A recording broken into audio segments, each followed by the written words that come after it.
Assalamualaikum warahmatullahi wabarakatuh.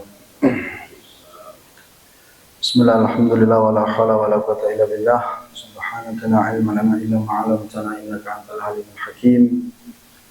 Wa tub 'alaina ya maulana innaka antat tawwabur rahim. Rabbi shrah li sadri wa yassir li amri wahlul 'uqdatam min lisani yafqahu qawli. Rabbi zidna ilma warzuqna fahma wa tammim lana bil khairat. Allahumma arzuqna fahman nabiyyin wa hifdzal mursalin wa ilhamal malaikatil muqarrabin bi rahmatika ya arhamar rahimin. Allahumma shalli wa sallim ala sayyidina Muhammadin nuril saliki wa amanil wasili wa ala alihi wa sahbihi wasallim. Amma ba'du.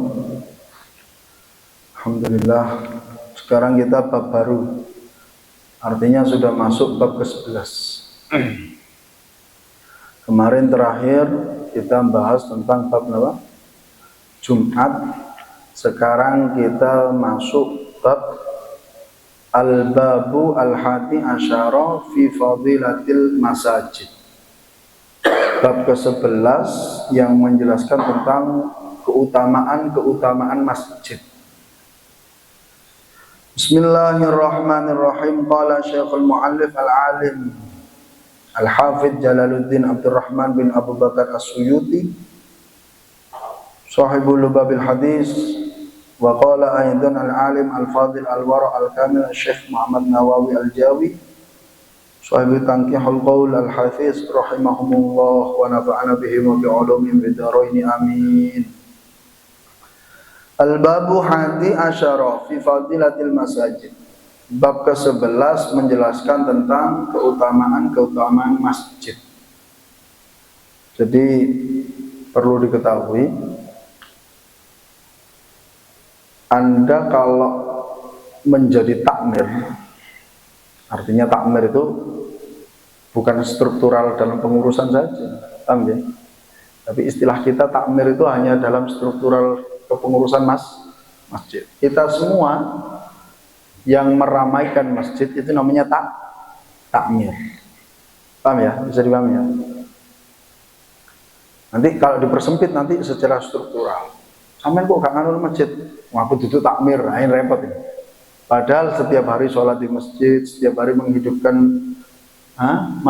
masjid. Ini termasuk bagian takmir. Orang yang senantiasa meramaikan atau menghidupkan masjid. Maka sebelum bahas ini, ada satu keistimewaan bernama Ummu Mahjan, seorang perempuan yang diistimewakan oleh baginda Muhammad SAW. Supaya ada ghiroh, kita ini supaya ada ghiroh itu ada semangat ini. Bahwasanya kepedulian Anda terhadap masjid itu sudah diistimewakan oleh baginda Muhammad SAW. Bab apapun, baik dari yang kecil sampai yang besar, pokoknya perkara masjid. Wa ma yata'allaqu bil masjid, apa sing ono hubungannya dengan masjid, itu sudah dicontohkan bagaimana Rasulullah sangat sayang sekali, cinta sekali terhadap Ummu Mahjan, seorang wanita yang waktunya dihabiskan untuk ngopeni masjidnya kanjeng Nabi. Panjenengan kalau seumpama peduli dengan masjid, ada kiblatnya yaitu Ummu Mahjan. Kita pernah dengar ceritanya barangkali Ummu Mahjan itu selama beliau ngopeni masjid, terutama tentang kebersihannya, itu tidak pernah sedikit pun masjidnya Rasulullah ini kotor. Ummu Mahjan. Sampai Rasulullah sering menyanjung, sering apa artinya mengagumi dengan dengan apa namanya Ummu Mahjan itu open betul nongol masjid. Sampai suatu ketika Ummu Mahjan itu meninggal, tapi Rasulullah tidak dikasih info. Nah ini, Rasulullah pernah kecewa terhadap sahabat ketika Rasulullah singkat cerita ya, ketika Rasulullah berjalan pada suatu tempat, kok tahu ada makam atau kuburan baru. Sopo ini kan gitu, penasaran sopo ini, siapa ini? Ternyata sahabat memberi info bahwasanya ini Ummu Mahjan. Ummu Mahjan meninggal, kata Rasulullah. Kenapa nggak ngasih info ke saya?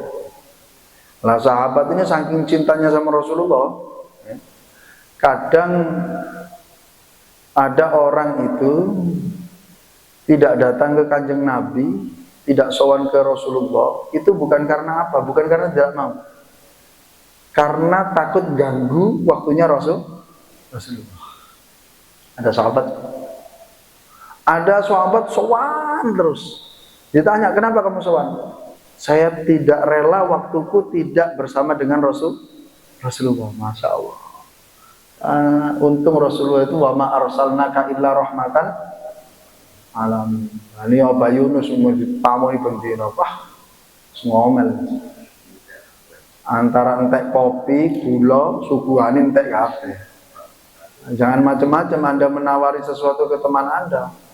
Karena teman Anda itu sekali ditawari, wah, wongnya apian, iki andalan kuat. Wongnya apian. Lah Rasulullah itu nggak dikasih info karena satu, syadidul hararah. Karena waktu itu emang panasnya ekstrim. Sahabat kalau ngasih info Rasulullah, otomatis Rasulullah keluar rumah. Lah ketika keluar rumah, sahabat ada yang aku nggak rela kulitnya Rasulullah itu terbakar karena panas. Akhirnya sudahlah, jangan saya kasih tahu Rasulullah. Tapi akhirnya Rasulullah tahu dengan sendirinya kan gitu. Nah, sempat menyesal kenapa nggak dikasih tahu, sehingga Rasulullah akhirnya sholat dikhususkan kepada beliau. Bahkan beliau mengatakan dalam satu riwayat hadis itu, doa yang beliau panjatkan di dunia nanti juga berlaku nanti di akhirat, artinya syafaat, kata Rasulullah SAW. Bukan hanya doa saja, saking istimewanya Ummu Mahjan, ini bisa buat kita motivasi. Ini contohnya perempuan saya diistimewakan. Dalam kemarin kita membahas tentang bab jamaah, perempuan paling utamanya sholat adalah di rumah. Nah, ya, perempuan paling utamanya sholat adalah di rumah. Tapi Ummu Mahjan ini menghibahkan dirinya untuk ngopeni masjid, membersihkan masjid, open dan masjid. Sampai Rasulullah turun ke makamnya, terus tanya Rasulullah, Assalamualaikum ya Ummu Mahjan. Ini Rasulullah itu. Assalamualaikum ya Ummu Mahjan. Tanya, wahai Ummu Mahjan, ayu afdolil a'mal wajadti. Rasulullah ini memberikan pertanyaan kepada Ummu Mahjan itu tujuannya untuk tarbiyah kepada para sahabat. Artinya ada satu sisi pendidikan. Apa faedah, apa manfaat Anda peduli dengan masjid? Jadi Rasulullah tanya ke Ummu Mahjan, ayal a'mal wajadti afdal. Amal apa yang engkau dapati selama hidup dan derajatnya amal itu utama? Maka Rasulullah itu dalam redaksi hadis itu wasomatin Nabi Sallallahu Alaihi Wasallam, diem Nabi, kayak berinteraksi, paham ya? Diem seolah-olah Nabi berinteraksi. Kabaran kita itu kayak berinteraksi. Kemudian apa yang dikatakan Ummu Mahjan, Nabi menyampaikan kepada para sahabat, innaha taqulu, bahwasanya Ummu Mahjan ini barusan mengatakan, dikatakan dalam hadis bahwasanya lam ajid afdhala indallah, tidak aku dapati yang paling utama di sisi Allah min tamdhifil masjid, dari membersihkan masjid. Masya Allah. Nah, panjenengan peduli ono sesuatu sing gak pantes nang masjid iki terus dicopok dibuat nang tempate, Itu merupakan kepedulian Anda terhadap masjid. Dan ini yang sudah dirasakan oleh Ummah. Artinya ada ghirah, semangat bahwasanya bagaimanapun masjid adalah milik kita. Kepedulian kita terhadap masjid adalah tanggung jawab kita. Sampai Rasulullah mengatakan bahwasanya dalam satu hadis tersebut, innallaha ta'ala bana laha baitan fil jannah wa arahal an jalisatan fihi, kata Rasulullah. Sesungguhnya karena pengabdian dirinya terhadap masjid, Allah bangunkan rumah atau gedung di dalam surga, dan kata Rasulullah, dan aku melihatnya sekarang Ummah berada di dalamnya. Apapun yang ada hubungannya dengan masjid kita harus peduli. Sehingga pantas-pantas direnggesi. Nah, bukan terus, wah aku ini dicari Ustadz kepemilikan masjid, apa ae nang jero masjid, kok iya. Ono lampu nganggur, omahku entek apa mati lampu nih, lampu masjid. Lho kok digowo ya? Masjid adalah milik kita bersama. Kira-kira sing ngomel-ngomel apa Yudin iki kawan apa? Tak beda. Sing ngomel itu, wah, mari tak ganti kok tambah di cukup ya, paham ya? Artinya ini katanya milik kita bersama, bukan seperti itu. Justru apa yang kita persembahkan di masjid itu yang paling utama. Terus Imam Hasan Al-Basri itu gedekno atine orang-orang sing open nang ngene masjid. Sampean besok nang ngene surga iku harapane dikelilingi bidadari. Makanya kalau doa itu sing hati-hati. Kadang ada orang itu doa, saya ingin dikelilingi banyak wanita. Jadi keterangan iku nok dunya pun akhirat. Lek nok dunya ya berarti sampean bakul sayur kan gitu. Paham ya? Karena dunya ini kan sesuai proposal itu. Wa atakum min kulli ma sa'altum, kata Rasul, kalau kata Allah, aku memberikan, kata Allah, aku memberikan sesuai apa yang kamu minta. Ya Allah, jadikan saya lelaki yang senantiasa dikelilingi wanita. Nok dunya pun akhirat kan gitu. Dan dunia bakul sayur berarti. Karena pasti dikelilingi wanita. Kok ana wong lanang kok tuku sayur berarti mari diomeli bojone. Ndang masa. Tapi kalau di akhirat ini kan apa ya, ibaratnya kenikmatan-kenikmatan. Fi jannatin na'im kan. Artinya kenikmatan akhirat. Lah, salah satu bekal kita kelak nanti bersama para bidadari, ya, gitu ya. Itu bekalnya kata Imam Hasan Al-Basri, muhurul hur, maharnya engkau mendapatkan bidadari-bidadari yang sudah disiapkan oleh Allah, kansul masajid wa imaratuha, yaitu nyapu masjid ambek ngerameino masjid. Nah, ini jenengan bangga, wah aku disiapno bidadari, tapi sesuk nang akhirat ngomong saiki geger. Di aku alhamdulillah dari Ustadz wis dikei bidadari sapa Mas? Repot nanti, paham ya? Artinya di akhirat, jangan mengharap di dunia, repot nanti, paham ya? Nah ini ghirahnya kita supaya peduli dengan masjid dan mendapatkan kefadilan daripada masjid. Kita mulai baca. Dasarnya bagaimana? Qalallahu ta'ala, Allah berfirman, fi buyutin adinallahu an turfa'a wa yudhkara fiha ismuhu yusabbihu lahu fiha bil ghuduwi wal asal. Ini utamanya. Kenapa kok kita harus meramaikan masjid? Kenapa kok kita harus jadi takmir masjid? Karena Allah sudah mengatakan fi buyutin adinallah. Buyut ini mufassir sepakat, banyak yang sepakat adalah masajid, tempat kita sujud. Makanya ada salah satu keterangan di surat Yunus itu, waja'alu buyutakum qiblatan. Ya. Artinya buyut di sini bisa arti dua, mufassir arti dua. Jadikan masjid-masjidmu sebagai arah kiblat. Atau jadikan rumah-rumahmu menjadi tempat kamu mengarah ke kiblat. Wa aqimus shalah, kemudian dirikanlah sholat. Lah, dari ayat ini bisa diartikan bahwasanya Allah itu sudah memberikan izin kepada kita untuk meramaikan masjid. Fi buyutin apa? Adinallahu an turfa'a. Pertama an turfa'a. Apa artinya an turfa'a itu? An turfa'a itu kalau dalam beberapa tafsir dikatakan bahwasanya bagaimana seseorang itu membangun masjid. Bisa juga diartikan seperti itu. Artinya Anda membangun masjid yang awalnya belum layak menjadi lebih layak, yang awalnya sempit menjadi lebih luas, yang awalnya tidak ada karpetnya terus dikasih karpet. Pokoknya masjid itu dipantaskan betul untuk orang yang sujud. Ini termasuk bagian daripada anturfa'a.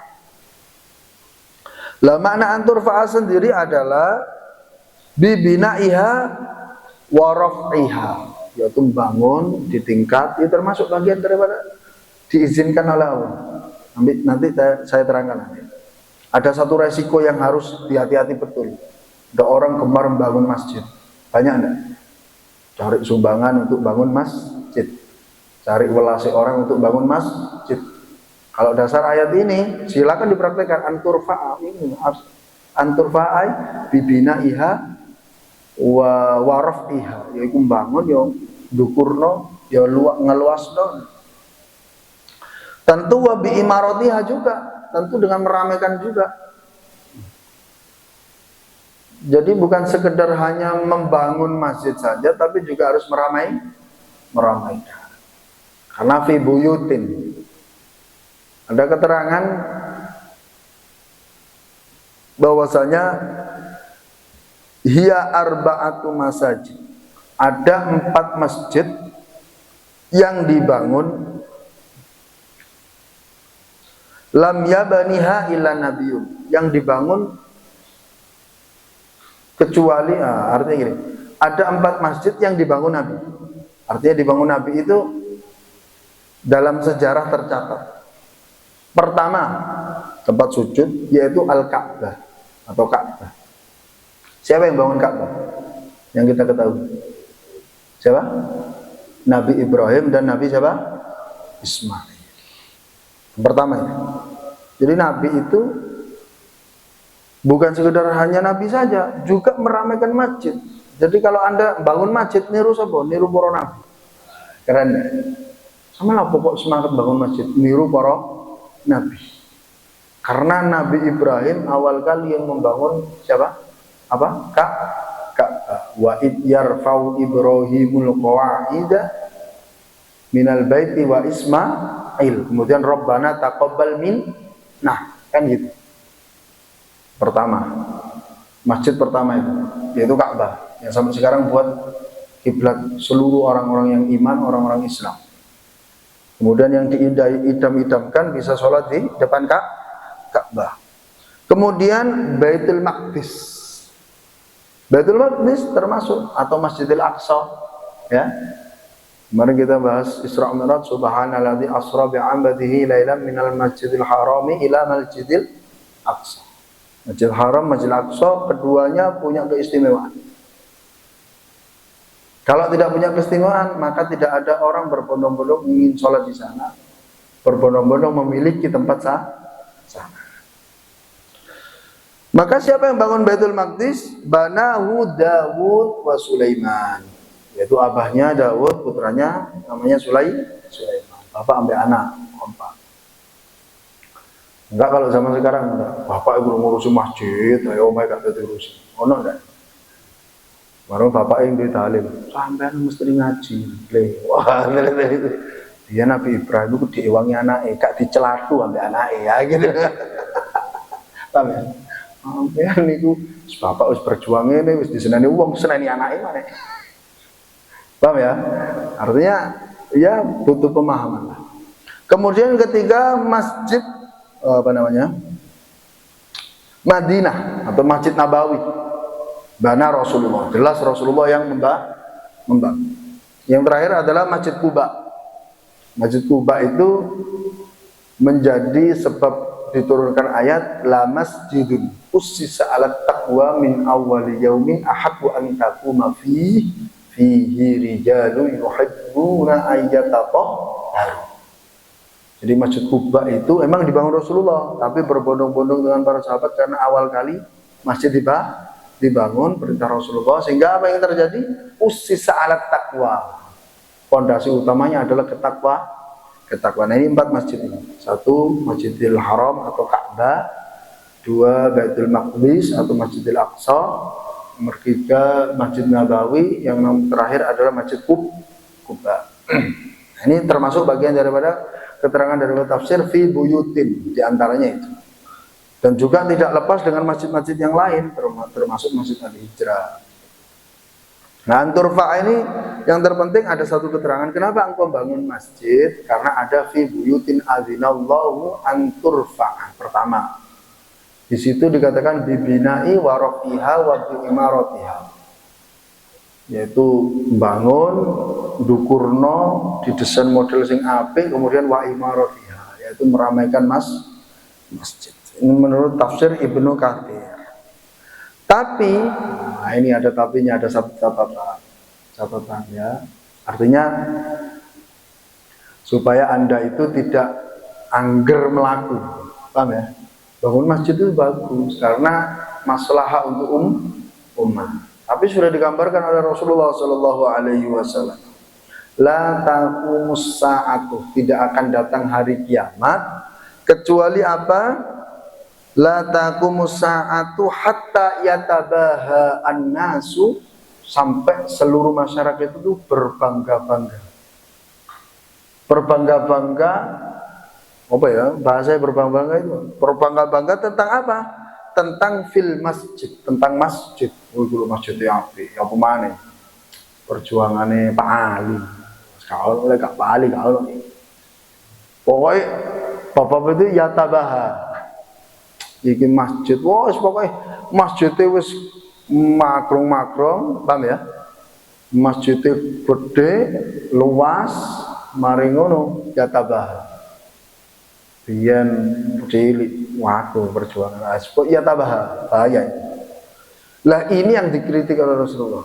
Artinya bakal datang kan hari kiamat kalau orang itu sekedar berbangga saja tentang pembangunan apa masjid. Anas bin Malik yang menerangkan yatabaha di sini tuh batasannya apa katanya.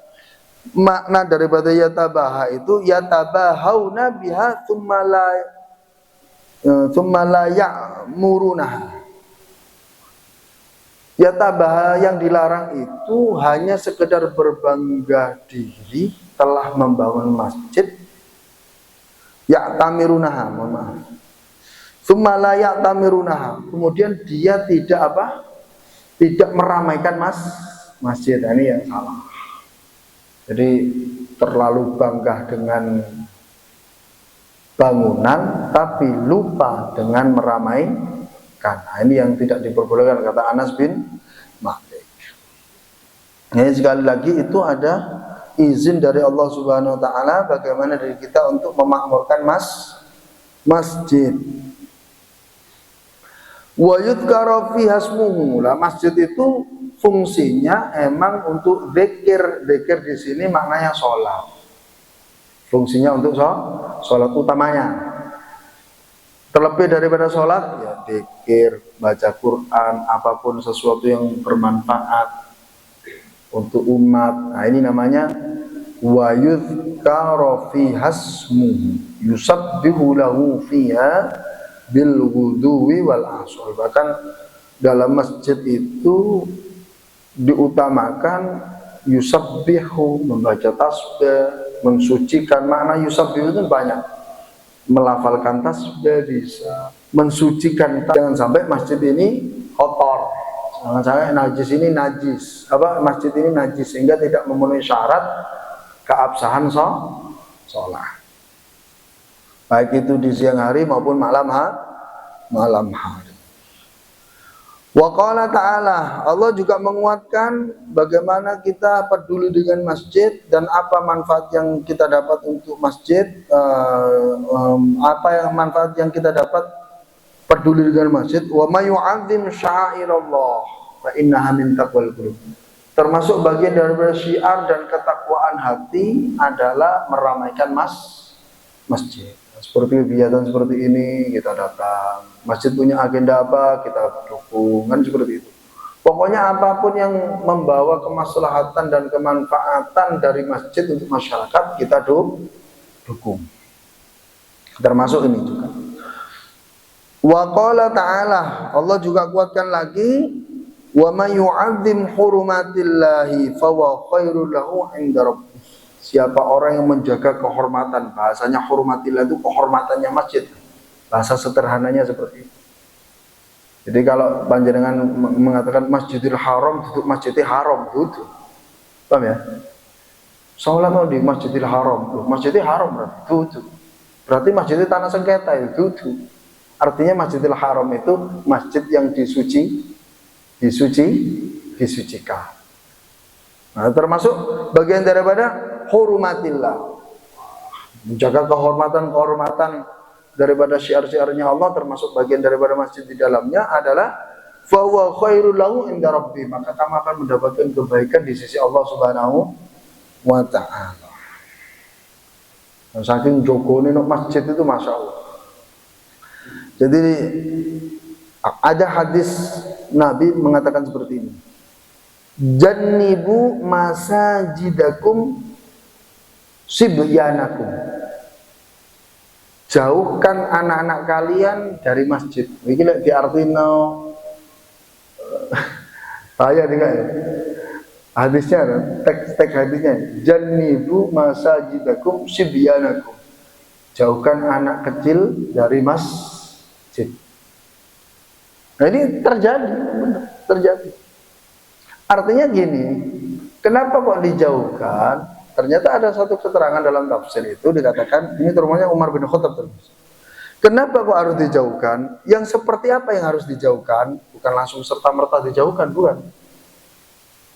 Bahwasanya dikatakan bahwasanya li'annahum yal'abuna fihi, karena fitrahnya anak kecil itu main. Betul enggak? Betul enggak? Waya melayu-melayu pangan, belum masjid kejar-kejaran nggak jero masjid. Sing ngamuk tak mere, woi ojo rame ae. Paham ya? Ambek sawat opo ngono brorang. Repot iki. Jare mulai tak mau main. Loh, kok mulai nak? Kau mlebu masjid aku. Lah, bapake karo apa-apa dilapori.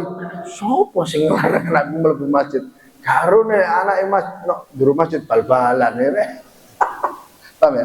Artinya itu li'annahum yal'abuna fihi, karena fitrahnya anak kecil itu mesti dulinan sama masjid. Mesti dulinan. Sehingga ada istilah dalam hadis jannibu masajidakum sibyanakum. Jadi jauhkan anak kecil dari masjid. Wala yunasibuhum, karena apa? Ya gak pantes. Artinya masjid itu nggone sujud digawe pelayan-pelayan lain. Wis arek istilah Surabaya kayak tekong-tekongan, semerap tekong-tekongan ya, delik-delikan. Orang delik tinggal mulai. Pokoknya kayak dulinan lah. Loh itu pernah terjadi zamannya Umar ibn Khattab. Jadi Umar bin Khattab itu ronda, duduk manggon nggone pos terus dulinan kartu, enggak. Mbak ngopi cekakaan, bahas pancing. Sesuk mancing nondi, enggak. Umar bin Khattab itu ya ronda. Artinya rondanya Umar bin Khattab itu dikatakan bahwasanya karena Umar bin Khattab idaro asybyan, kalau lihat anak kecil tulinan yal'abuna fil masjid, tulinan nang di masjid, Umar bin Khattab ya ronda. Yang dulu arek cilik kok tulinan nang masjid apa? Darabahum bil mikhfaqah. Jadi ambek Umar itu dikepuk ambek gitu. Sampeyan semerat kocoke telur. Kalau buat adonan, tahu ya, dipukul sama itu. Artinya ya tidak menyakiti lah. Artinya mengingatkan. Itu Umar sangat apa namanya, hurumatillah, jogo banget kehormatannya masjid. Itu Umar bin Khattab. Artinya ditegur. Itu dengan ditegur bukan menyakiti. Dalam wong digebuk ambek kocokane ndok. Wa kana ya'usul masjida ba'dal isya. Bahkan Umar itu setelah sholat isya gak langsung pulang keliling masjid. Isih ana arek-arek opo kae. Nek wis mulai kabeh baru masjid tutup. Walayat turku fihi ahadan, sampai gak ada yang satu pun yang tertinggal dari anak-anak sehingga tidak main-main di masjid. Maka setelah itu sama Umar ditinggal. Artinya apa? Sama-sama menjaga kehormatan masjid. Bukan terus diartikan janibu masajidakum sibyanakum. Nah, jangan sekali-kali menginjakkan masjid kaki di masjid. Wah, ini bapak ini sesat menyesatkan nih bahaya. Paham ya? Artinya kalau Anda bawa anak Anda dalam masjid, ya dibimbing, diarahkan, disandingi lah paling enggak. Sehingga kalau ada sesuatu yang kurang pantas, tidak dibiarkan begitu saja.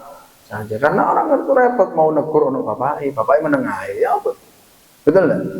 Betul enggak? Nah, seperti itu. Artinya tetap kita ajarkan. Ini artinya tarbiyah. Karena apa? Ada kefadilan masjid. Sehingga tidak mengurangi kewibawaan atau kehormatan masjid. Nah, ini istilahnya wa may yu'azzim hurumatillah fa huwa khairul lahu inda rabbih. Wa rawaina, dan kita meriwayatkan pula an Buraidah, dari sahabat Buraidah radhiyallahu an qala Rasulullah sallallahu alaihi wasallam innama bunyatil masajidu lima bunyat lahu. Sejatinya masjid itu dibangun sesuai dengan fungsi bangunannya. Yang kita tahu masjid itu untuk sujud. Sehingga perkembangan zaman masjid digunakan untuk kemaslahatan umat, taklim, musyawarah, apapun saja. Yang terpenting tidak digunakan untuk sesuatu yang menghilangkan muruannya masjid. Nah, ini sesuai hadis Nabi, masjid itu dibangun sesuai dengan fungsinya. Rawahu Muslim kada fil adhkar. Satu contoh gini, kita kan pernah dengar ada sahabat ya Arabi kencing di dalam masjid. Pernah dengar kan? Pernah dengar ya? Maksudnya sampai dia itu sampai mengotakkan rahmatnya Allah. Tolong berikan rahmat saya dan Nabi Muhammad, yang lain tidak usah dikasihkan gitu. Saking ketinggi ketika para sahabat mengingatkannya, menyakiti hati. Lah itu ketika ada Arabi kencing di dalam masjid, ya. Alladzi bala lidzalikal Arabi alladzi bala fi thaifatil masjid, di sudut masjid atau bagian atau sisi masjid. Kemudian apa? Itu sudah diingatkan oleh Nabi. Kenapa kok harus ditegur? Nabi tidak menyalahkan sahabat yang menegur, tidak. Karena apa?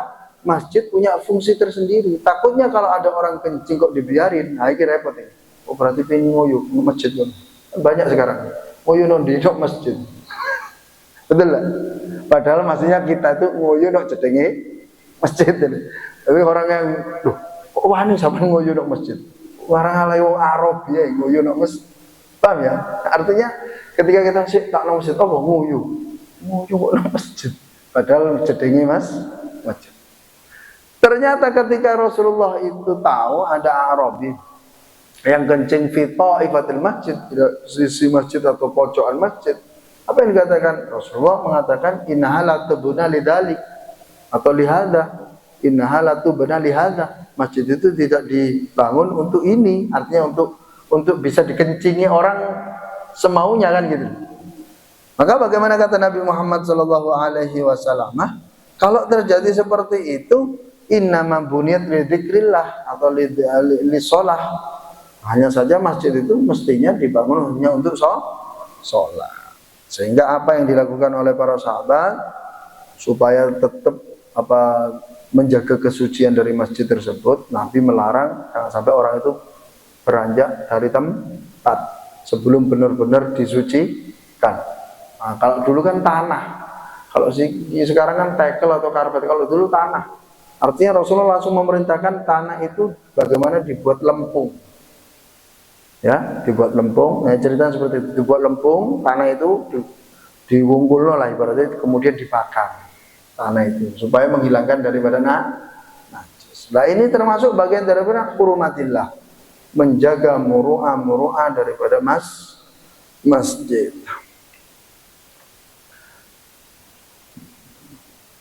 Kemudian hadis berikutnya, qala Nabi sallallahu alaihi wasallam, Nabi bersabda, al masjidu baitu kulli mu'minin. Masjid adalah rumah bagi orang yang beriman. Nah, ini kalau diartikan bahaya. Turun masjid. Lah kok turun masjid? Al masjidu baitu kulli mu'minin. Omahe wong sing iman. Jadi dia tidur dengan masjid dengan dalil hadis al masjidu baitu kulli muslim atau mukmin. Ada riwayat lagi kullu taqiyin, bagi orang yang bertakwa. Akhirnya gak boleh turunin masjid. Hai repot. Rawahu Abu Nuaim an Salman bi isnadid dhaif, tapi ini sanadnya dhaif. Artinya tetap ada waqi'iyahnya, realitanya ada orang yang tidur di masjid. Betul enggak? Betul enggak? Entah itu sekedar istirahat terus keturun atau emang sengaja turu mari dibetak bojone kan gitu. Nanti sapa masjid iki karo nek mari dibentak bojo. Masya Allah. Kemudian lagi lahu syawahid, terus ada penguat dari hadis-hadis yang lain. Ai faqulu muslimin lahu fi haqqun, karena setiap muslim itu punya hak di masjid. Punya hak di masjid, utamanya untuk sholat, untuk zikir, untuk apapun. Tidur bagaimana? Habis ini kita bahas. Qala Munawi wa fi riwayatin kullu taqin lakin la yashghaluhu bi ghairi ma banalahu. Kata Imam Munawi, seorang ulama bernama Munawi, yang berhak menggunakan masjid adalah orang yang bertakwa, akan tapi kesibukannya harus sesuai dengan fungsinya masjid. Bagaimana orang tidur di masjid? Nah ini kemarin Jumatan pas istirahat gak balik sih geletaan mari ngono kedua atau niat mlebu masjid niat turu aja ada orang masuk masjid kemudian niat itu. Dulu Rasulullah tidak pernah melarang karena ada ahlus suffah ya, yang kita ketahui Nabi punya santri ahlus suffah. Sopone nang masjid gak tau metu nang masjid soalnya ketemu dengan Nabi itu dengan materi-materi ilmiahnya ada di dalam masjid. Pemimpinnya adalah Abu Hurairah ahlus suffah. Rata-rata fuqara. Tinggalnya di masjid, hidupnya di masjid. Pokoknya di masjid terus tidak pulang-pulang. Ini ahlu suffah. Ada golongan rohtun min iklin, diriwayatkan seperti itu. Ada suatu grup dari iklin itu suatu kabilah. Datang ke Rasulullah, niat masuk ke masjid untuk istirahat. Nabi tidak melarang. Tapi jangan terus sembrono. Oleh kok turun ke masjid, muangger go bantal, go selimut, go kulit, pindah omah gitu nih. Paham ya? Artinya tidur yang bagaimana? Nah, panjenengan yang merasa peduli dengan masjid tidak salah ketika menanyakan kenapa Anda kok tidur di masjid. Nah itu tidak apa-apa. Kenapa kok seperti itu? Karena pasti harus didata. Kenapa kok harus didata? Karena masjid itu fungsinya untuk ibadah. Kalau tidur kan untuk istirahat dan sebagainya. Bisa di rumah. Tapi dalam masa Abdullah bin Umar ketika masih remaja, sekali lagi Abdullah bin Umar ketika masih remaja, putranya Umar ibn Khattab, dikatakan bahwasanya amma naum idahtaja ila dzalik min ghurabai wa man la baita lahu jaizun. Yang diperbolehkan masuk masjid terus sampai tertidur atau sampai tidur istirahat di masjid adalah ghuraba. Ghuraba itu orang asing, ya orang-orang yang musafir. Artinya ya tetap kita tanya, tidak boleh langsung anggar masuk, enggak, harus kita tanya, harus kita ketahui dari mana asalnya kan. Atau man la baita lahu, wong sing gak duwe omah. Itu boleh. Yaitu mau tadi saya gambarkan musafir. Silakan istirahat di masjid, kalaupun ada tempat tersendiri untuk istirahat ya alhamdulillah, kalau tidak ya silakan di latar atau bagaimana di tempat yang pantas lah untuk istirahat. Kemudian diriwayatkan bahwa saya wakana Ibnu Umar yanamu. Ibnu Umar itu pernah tidur di dalam masjid. Pendino ning nggone jero masjid. Lah dalam riwayat ini wa huwa syabun a'zabu la ahlalah. Waktu itu Ibnu Umar masih bujang. Napa? Bujang, belum punya keluarga. Lah itu tidak apa-apa turun ke masjid. Kalau ada orang yang sudah berkeluarga, ya perlu dipertanyakan, Kang, nyapa sampai nongol di masjid terus. Jangan-jangan mari diseneni bojo. Ya, tapi kalau muda artinya jomblo lah. Azab itu artinya jomblo, belum punya keluarga, ya silakan sopo masjid aja timbangane sopo sing liyane kan gitu ya. Artinya ada sisi positif. Tapi kalau sudah punya keluarga, ya jangan sering di masjid, nanti repot nanti. Nanti akhirnya istrinya menyalahkan masjid. Sing dirameno ojo masjid itu masih omah rameno pisan ya. Ya karena bojone ndak tahu mulih sopone napa masjid. Walaupun itu baik, kita harus tahu kondisi. Kecuali kalau kita belum keluarga, silakan sering-sering di masjid. Artinya sampai tinggal di masjid, tidur di masjid. Kenapa? Pernah dilakukan oleh Abdullah bin Umar. Tapi kalau sudah punya keluarga, yo enakan turun deh. Nah, betul enggak? Enak apa mboten? Film ten griya. Wah, enak turun ke masjid apa sampean? Kalau ono kancane kan gitu kan. Kalau di rumah kan ada kancane. Paham ya? Wa qala sallallahu alaihi wasallam wallahu a'lam bissawab. Ada pertanyaan? Insyaallah kita satu pertemuan lagi sebelum Ramadan ya. Insyaallah satu pertemuan lagi. Ada pertanyaan? Oh monggo, Bari.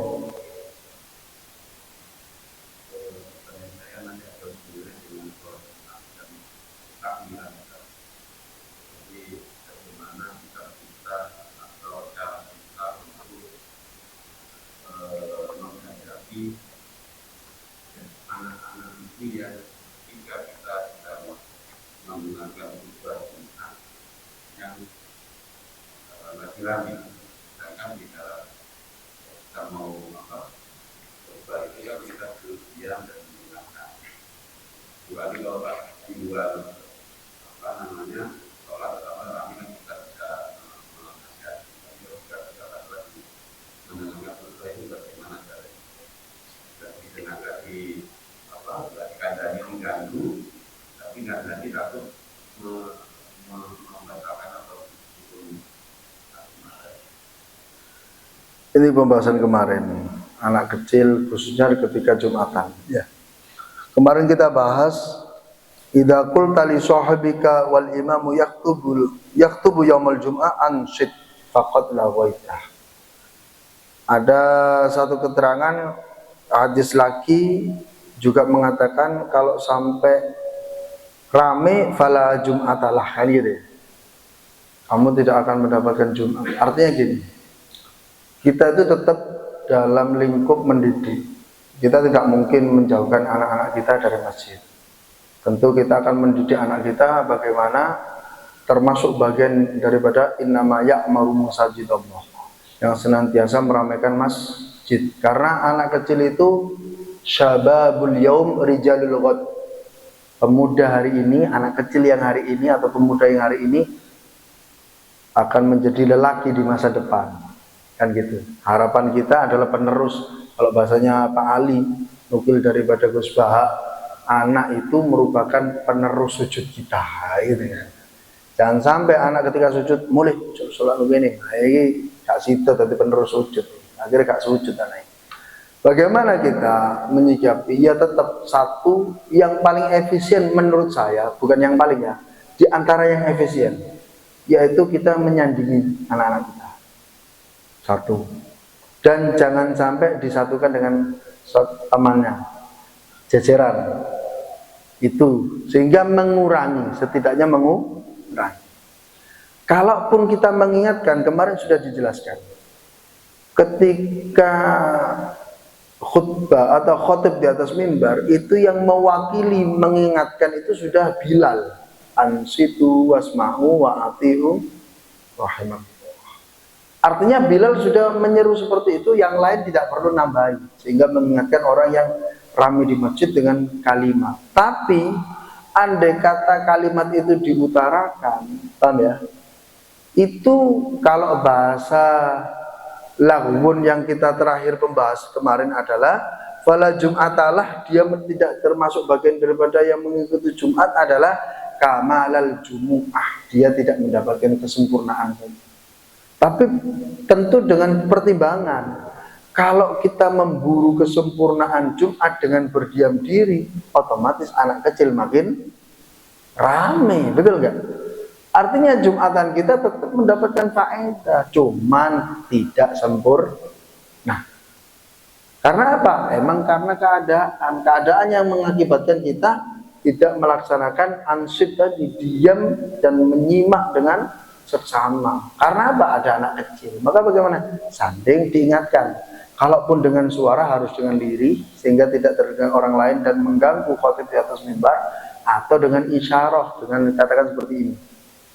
Kita tetap mendapatkan faedah, cuman kalau dikatakan kesempurnaan ya kita dari awal emang sulit menggapai. Artinya seperti itu ya.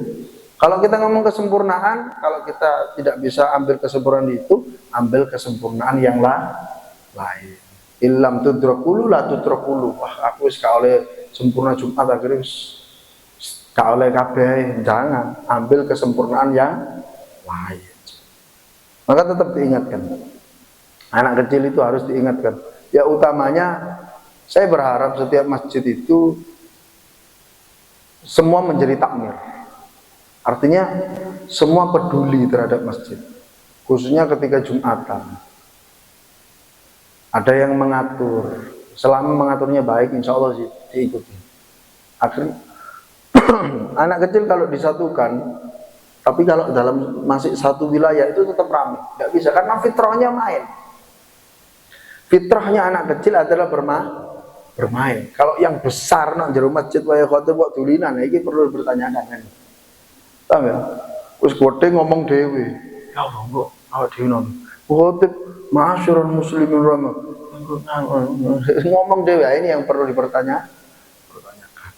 Maka bagaimana ya kita upayakan kita nata betul, yaitu dipisah-pisah supaya apa, tidak sampai itu upaya. Selebihnya sudah, karena sudah upaya seperti itu, sudah semaksimal seperti itu kok masih angel ya, moga-moga tiga hidayah kan gitu. Artinya siapapun yang dekat dengan dia mengingatkan, khususnya orang tuanya. Itu yang utama seperti itu apa? Jadi bukan termasuk terus kak ingatmu terus kak oleh fadilah Jumat, enggak, lakamalah. Kalau lakamalah menurut redaksi sini itu artinya kalau tidak ada darurat, artinya tidak ada udzur. Anda ngomong sendiri itu lakamalah. Ojo ngomong khotib di atas mimbar wa-anan ambek bolone sing njogo. Paham ya? Sama enggak itu? Sama, artinya Anda tidak memperhatikan kan gitu. Wa-anan itu sudah. Artinya Anda ya tetap dapat tapi la kamalah. Tidak mendapatkan kesempurnaan. Terus satunya apa? Ketakmiran. Udah ya. Ya tetap diingatkan. Artinya diingatkan ya, ud'u ila sabili rabbika bil hikmati wal mau'izatil hasanati wajadilhum billati ahsan. Saya itu sering mengingatkan, umumnya untuk semuanya lah, yang paling konkret bisa ditiru itu contoh, bukan ucapan. Makanya ada istilah lisanul hal afsahu min lisanil maqal. Kadang bapak itu nggak pingin anaknya niru seperti bapaknya. Satu contoh, bapaknya gak sopo masjid, gak seneng jamaah. Oh gak sopo masjid. Tapi si bapak ini gak pingin anaknya bodoh sampai bapaknya. Akhirnya bapaknya ngomong, lu jamaah masjid. Sesekali anak nurut karena takut susui. Bosan, sampe dewe pak gak tau budal masjid ngomong anaknya budal no. Kemarin kan bapak dibantah mbak, durhaka. Bapak itu andalan. Apa kamu sih wong tua gak tahu salah. Waduh. Salah Quran wis ngei batasan wala taqul lahum uffi wala tanharuma. Ojo ojo membantah wae. Menang tok wis wong tuwa wis. Pokoknya menang tok wong tuwa kanggo anak. Paham ya? Tapi tidak mendidik. Lisanul hal mestinya. Ayo nak, jamaah ayo. Nah, ini bagus. Tapi lek bapak dengan kekuasaannya karena pemimpin rumah tangga, kono lho budal jamaah. Kono lho ngaji, tapi bapaknya enggak tahu ngaji. Marun jalil kuat menunjukkan kebaikan, mendapatkan pahala dari kebaikan. Wah, ini bapaknya politik tok iki, paham ya? Paham ya? Artinya lisanul hal.